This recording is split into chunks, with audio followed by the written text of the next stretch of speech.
everyone, Namaskar and welcome back to the English Express. Let's start with the golden sentences, session number 17 now. Okay and जैसा आप लोगों ने request किया था मैं वैसे ही 10 सेंटेंसेस कवर करूंगी, उससे ज्यादा नहीं दूंगी बिकॉज कुछ लोग बोल रहे हैं कि बहुत ओवरलोड हो रहा है और इतना सिस्टमेटिकली फॉलो कर रहे हैं ना. So I have to maintain the pace that you are managing. Okay and yes, before I forget, jam session का रिस्पांस बहुत अच्छा है, बड़े अच्छे से आप लोग वीडियोस भेज रहे हो. आज मैं अपने इस वीडियो के साथ एक टेस्टिमोनियल शेयर करना चाहती हूँ बिकॉज हम ऑनलाइन बैचेस लेते हैं ना, उसमें इतना फर्क आ रहा है लोगों को. आई मीन 2-3 दिनों में ही इतना फर्क आ जाता है, तो वो टेस्टिमोनियल्स मैं आप लोगों के साथ शेयर करना चाहती हूँ. So today we are going to share the testimonial of miss Smriti Swaroop. She is a housewife and a mother of 2 children from Gurgaon.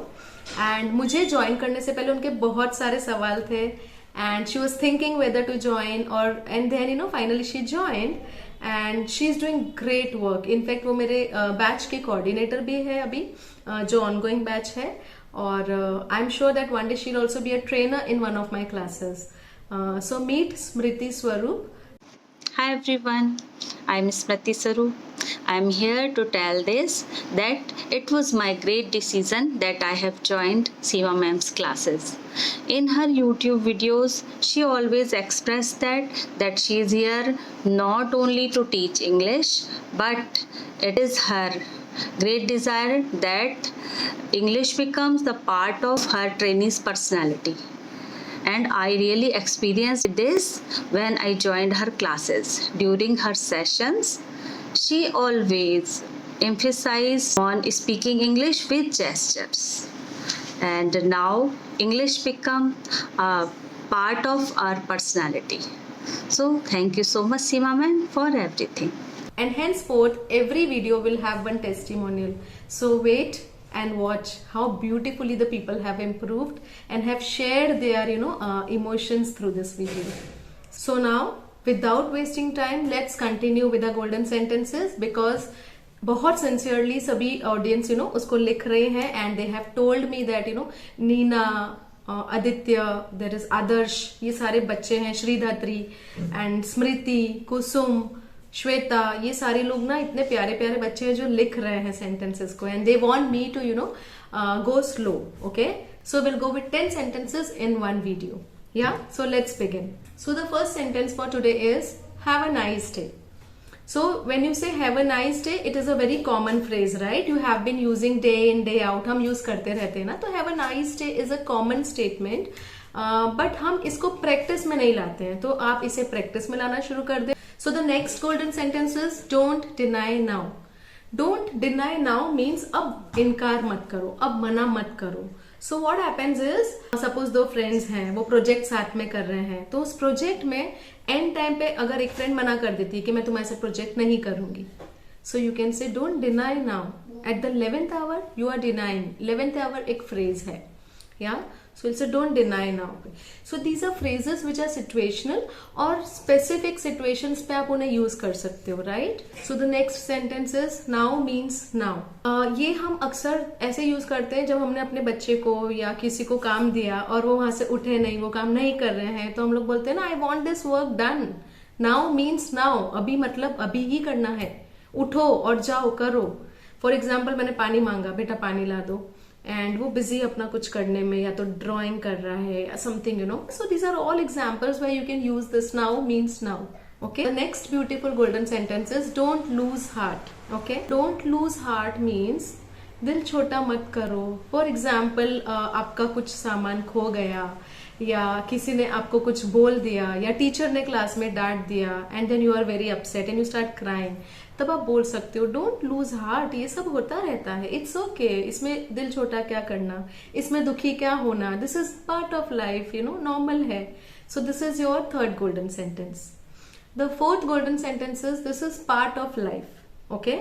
क्या होता है ना, हमारे साथ अक्सर दिन भर में ऐसे कुछ ना कुछ हो जाता है जिसमें हमें कोई समझाता है कि don't worry, this is part of life. ऐसे बोलते हैं ना कि ये तो लाइफ का एक पार्ट है, दिस इज नॉर्मल, ये तो होता रहता है.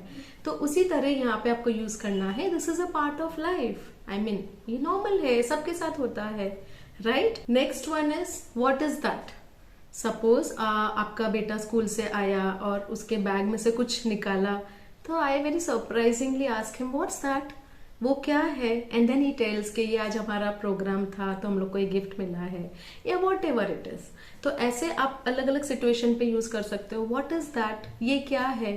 सपोज आपके हस्बैंड मार्केट से कुछ लेकर आए और जो आपने कभी बनाया नहीं है, you can very nicely what is that, क्या है ये, या व्हाट इज दिस। अगर यहाँ है what is this, what is that, the way it is to be used you can use it. Okay, the next beautiful golden sentence is go to your room. So many times it happens कि guest आ गए हैं, हम उनसे बैठ के बातें कर रहे हैं और बच्चे बार बार आके डिस्टर्ब कर रहे हैं, एंड बड़ों की बातें चल रही है, एंड जैसा कहते हैं ना, बड़ों की बातों में बच्चों को नहीं होना चाहिए।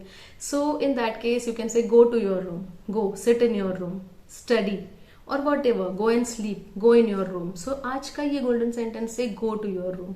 Okay, if not the other room, go inside, या anything the way you feel comfortable. मैं जो इंग्लिश बताती हूँ उसमें आप मॉडिफिकेशन कर सकते हैं अपने हिसाब से। Okay, the next golden sentence is take your time. Take your time मतलब अपने हिसाब से कर लो, टेक योर टाइम, जब टाइम मिले तब कर लो। फॉर एग्जाम्पल, आपकी किसी फ्रेंड ने कहा कि आप केक बहुत अच्छा बनाते हो, केक बना के खिलाना, तो I will say okay sure, but मैं नेक्स्ट वीक बनाऊंगी, ये वीक बहुत बिजी है। So you can say take your time, it's okay, जब फ्री हो तब बनाना। So any way like this, you know, any situation you can use this. Take your time, आराम से, जब फ्री हो तब बताना। Next golden sentence is I don't know. So for example, मेरी फ्रेंड ने कहा कि तुम्हें केक बनाना आता है, मैंने कहा no I don't know, sorry. And then she says, okay, then do you make any other sweet? I was like, okay, yes, I do besan laddus very well.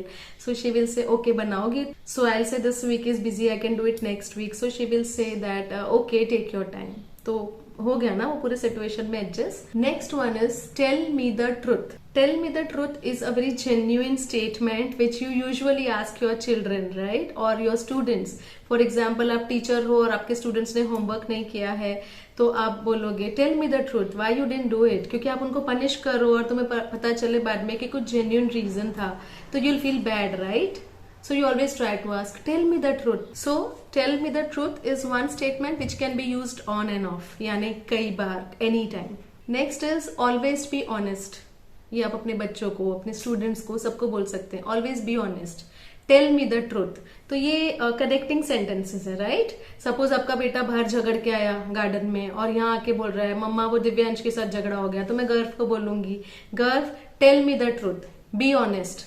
Okay, I mean सच सच बताओ क्या हुआ था, because you know I don't want to go and scold Divyansh, I want to see what Garv has done. पहले मैं अपने बच्चे को देखूंगी, right, and then see that I can solve the matter here. तो हम क्या बोलेंगे, tell the truth, be honest. Yeah, so this was the collection of our golden sentences today. Let's stay tuned, let's spread the positivity, and let's meet soon in the next session. Till then, namaskar and take care. Thank you.